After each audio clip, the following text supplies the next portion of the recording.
여러분, 이번에는 진화에 대해서 보도록 하겠습니다. 여러분, 진화론자들은요, 생존에 유리한 방향으로 돌연변이가 발생한 유전자가 우연하게 돌연변이가 발생하고 그 돌연변이가 후대에 전해져요. 그런 자연 선택 과정의 누적으로 현재와 같은 모습, 진화가 일어났다고 보았습니다. 진화론자들의 진화에 대한 견해요. 진화론자들의 견해요. 선생님이 지금 이거 설명한 거는 여러분이 지문의 말로 정리를 해보시고요. 그런데 우리의 눈은 참 고차원적인 생체 기관이에요. 망막에 빛이, 수정체 빛이 들어오고 상이 맺히고 그걸 신호로 변환하고 이런 생체 기관도 그것도 과연 우연의 산물일까요? 보기는 어렵다면서 의문을 제기하는 이들이 있습니다. 눈에 대한 의문이 있어요. 의문도 방금 말한 내용 정리해주고요. 이에 대해 진화생물학자 리처드 도킨스라는 사람은 생명체의 진화는 불가능산에 오른다고 생각을 해요. 생명체의 진화는 이렇게 불가능한 산을 오르는 여정이고 그 산의 최정점에 우리의 눈이 있는 거죠. 얘는 깎아지른 절벽을 단순히 이렇게 올라가는 비탈이 아니고 이제 그 뛰어오르는 우연이 아니고 완만한 비탈을 천천히 오르는 우연의 누적이라고 보았습니다. 우연의 누적. 정리를 하면 이 눈에 대한 의문에 대해서 리처드 도킨스라는 사람은 진화를 불가능 산에 오르는 여정이라고 얘기를 했어요. 그러면서 이제 진화론자들의 눈을 어떻게 보고 우리의 눈은 완만한 비탈을 천천히 오르는 진화를 우연의 누적이라고 본 거죠. 누적이라고 본 겁니다. 이 사람이 뭘 아니라고 했는지도 같이 정리해주면 좋겠죠. 이따가 나중에 그릴 건데 진화라는 거는 리처드 도킨스는 이렇게 우연히 쌓여가는 우연의 누적으로 이루어진다고 보았습니다. 선생님이 여러분이 이 내용을 어떻게 노트 정리하면 좋을지 생각을 해봤는데 여러분, 노트에다가 이제 크게 이 산 모양을 한번 그려주세요. 리처드 도킨스는 진화가 여기 밑에서부터 위에까지 갈 때까지 우연히 누적되었다고 보았잖아요. 첫 번째 우연이 여기 있고 그 다음에 두 번째 우연이 생겨났고 세 번째 우연, 네 번째 우연, 다섯 번째 우연이 점차 이어지면서 진화가 일어났다고 보는 거죠. 지금부터 이 우연의 과정에 대해서 각각 살펴보도록 하겠습니다. 여러분 보시면 눈의 진화 과정에서 시작 단계에 해당하는 불가능산의 밑자락 제일 처음이 있어요. 산의 제일 밑에 여기에 우연 첫 번째 그것에는 바로 빛의 존재 여부만 희미하게 감지하는 단세포 생물의 피부나 거머리가 있어요. 여기는 세포 하나만 있어요. 세포 하나. 그리고 그 뒤에 이어지는 오르막 동그라미 우연 두 번째에서는요.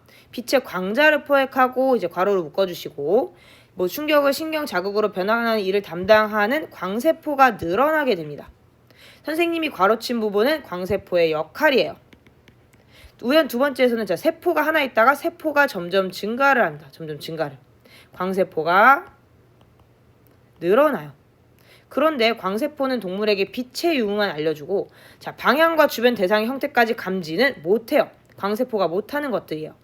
그걸 알려면 한쪽 면에 암막이 있는 광세포가 필요해요. 투명하면 이제 어디 쪽에서 빛이 오는지 모르니까 그래서 광세포로 이루어진 평면, 세포로 이루어진 평면이 이렇게 있으면 그 개를 이렇게 구부려. 그렇게 해서 공면의 뒤쪽에 암막이 있게 만든 오목한 눈을 등장을 시킵니다. 바로 대합이나 갯지렁이 눈의 눈이 거기에 속해요. 여기가 동그라미 3번입니다. 오목해진 눈. 동그라미 3번. 하지만 여기서도 사실은 밑에서 보는 것처럼 대상을 분별할 수 있는 하나의 상은 생기지가 않아요. 빛이 너무 많이 들어오기 때문인데 그것은 이따 설명할게요. 그렇습니다. 실제로 눈의 진화 과정을 볼 때 여러분 이 그림을 참고해 주면 좋을 것 같아요. 가장 처음에 있는 게 이제 광세포가 있는 두 번째 단계 정도라고 생각해 주시면 되고요. 광세포가 모인 평면. 이거를 이제 세 번째로 구부려서 빛이 들어오게 만든 오목한 눈이 되고 그 다음에 유입구를 좁히고 그 다음에 수정체를 넣는 4번, 5번 우연의 눈으로 봐주시면 되겠습니다. 참고만 하세요. 그렇습니다. 여러분이 그린 그림에다가 실제로 여러분이 이 그림에다가 여러분이 자 우연 1번, 2번하고 이렇게 정리해주면 좋겠어요. 여러분이 실제로 이제 이렇게 그린 거 밑에 정리하면 되겠죠? 첫 번째 우연에는요, 여러분 단세포 생물이나 거머리가 있었습니다. 이때는 그냥 세포가 하나밖에 빛을 감지하는 세포만 있다 그랬어요. 두 번째 우연은 이제 이렇게 세포들이 모여서 평면적으로 된 눈이었습니다. 바로 대합이나 두 번째 눈 미안합니다. 자, 두 번째 눈은 광세포가 늘어나는 눈이었어요. 세포가 이렇게 모여서 하나의 평면을 이루는 눈이었습니다. 세 번째 우연이 바로 이렇게 오목하게 생긴 눈이죠. 대합이나 갯지렁이. 자, 이때 우연 두 번째에서는 여러분이 광세포의 역할이나 광세포만 있는 것의 문제, 선생님이 얘기했던 문제들, 빛의 유무만 감지할 수 있다, 이런 것들을 여러분이 정리해 주시면 되겠고요. 세 번째 우연에서는 이제 대합과 갯지렁이의 눈에서의 눈을 여러분이 설명을 써주세요. 설명. 이 대합과 갯지렁이의 눈은 이제 광세포가 있는 평면에 안막이 있도록 구부린 눈이다 라고 설명을 해주시면 되겠고, 그것과 함께 그것의 문제를 써주시면 좋을 것 같아요. 갯지렁이의 눈도 문제가 있다 그랬죠? 이 문제를 3문단에서도 설명을 하고 4문단에서도 설명을 하거든요. 일단 3문단에서 설명하는 문제는 얘가 하나의 상을 파악을 못한다는 겁니다. 4문단에서는 이제 4문단에 있는 그림과 같이 연계해서 설명해주면 좋을 것 같아요. 그렇다면 4문단으로 한번 넘어가 봅시다. 오목한 눈에 돌고래의 상이 맺히는 상황은 여러분 지금 아직도 갯지렁이 상황이에요. 이 상황을 생각해 한번 봅시다. 자, 그림 1번을 여러분 참고해주면 되는데 셀 수 없이 다양한 방향에서 무수히 많은 빛이 들어와요. 여러분 이 그림 1의 화살표가 빛이거든요. 화살표가 굉장히 많잖아요. 무수히 많은 빛이 동시에 눈으로 들어오는 거예요. 그렇게 되면 빛이 너무 많이 들어와서 이 돌고래는 하나밖에 없는데 그 돌고래를 비추는 상이 너무 많이 생깁니다. 하나의 상을 파악해낼 수가 없어요.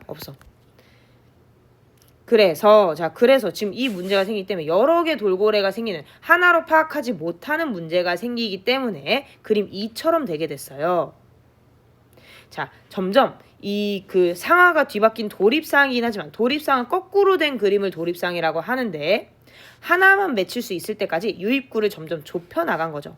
빛이 너무 많이 들어오면 돌고래를 다 파악을 못하니까, 돌고래가 하나만 있다는 걸 파악이 어려우니까 점점 입구를 이렇게 좁혀 나간 거예요. 좁혀서.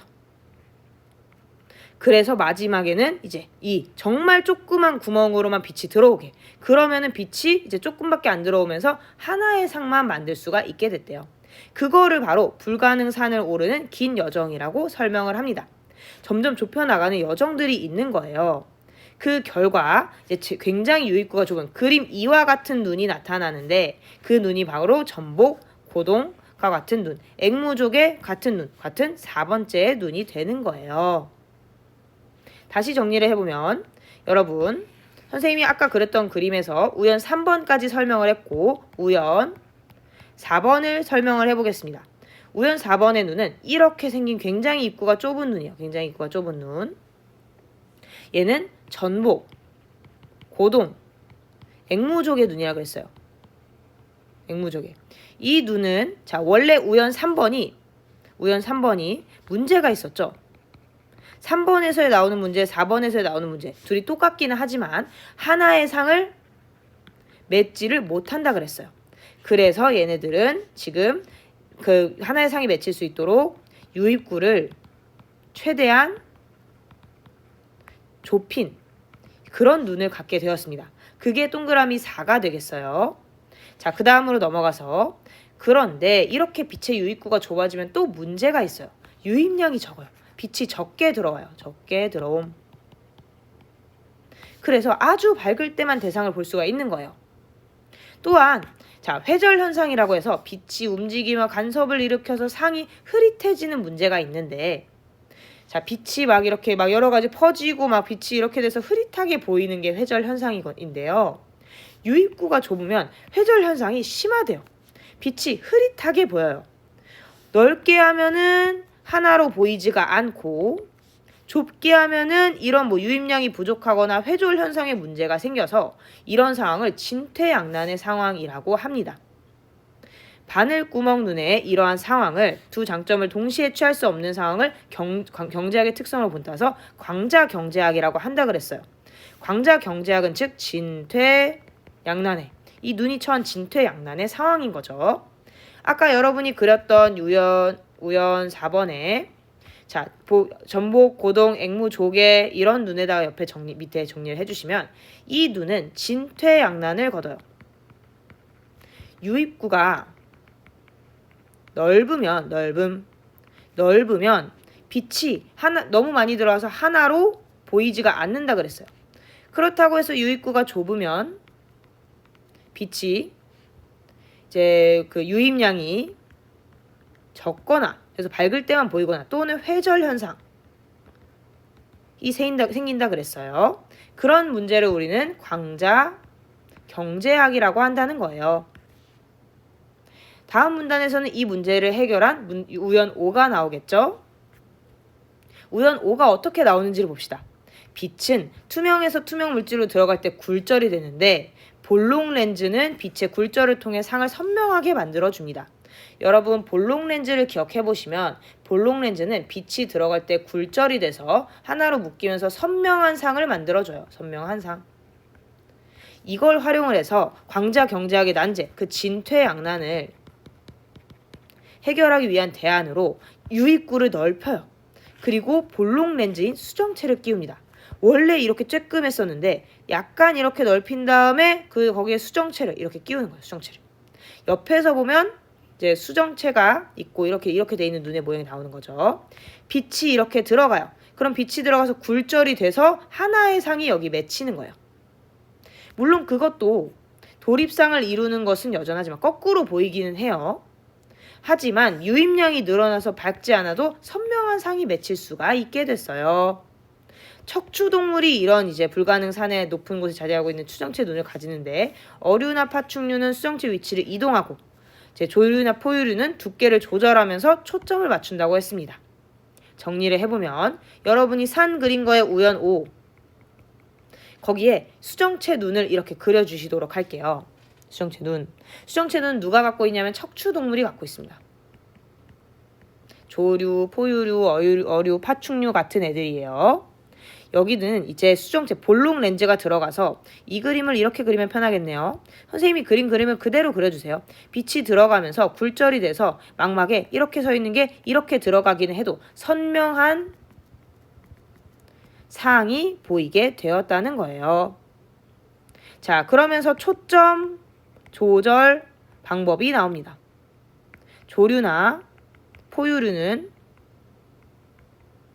수정체 두께를 조절을 하고 어류나 파충류는 위치를 이동을 하고 그렇게 해서 정리를 한다 그랬어요. 이 내용은 여러분이 정리를 해보시고요. 이렇게 해서 우리 불가능산의 최정점까지 왔다라고 알아두시면 되겠습니다.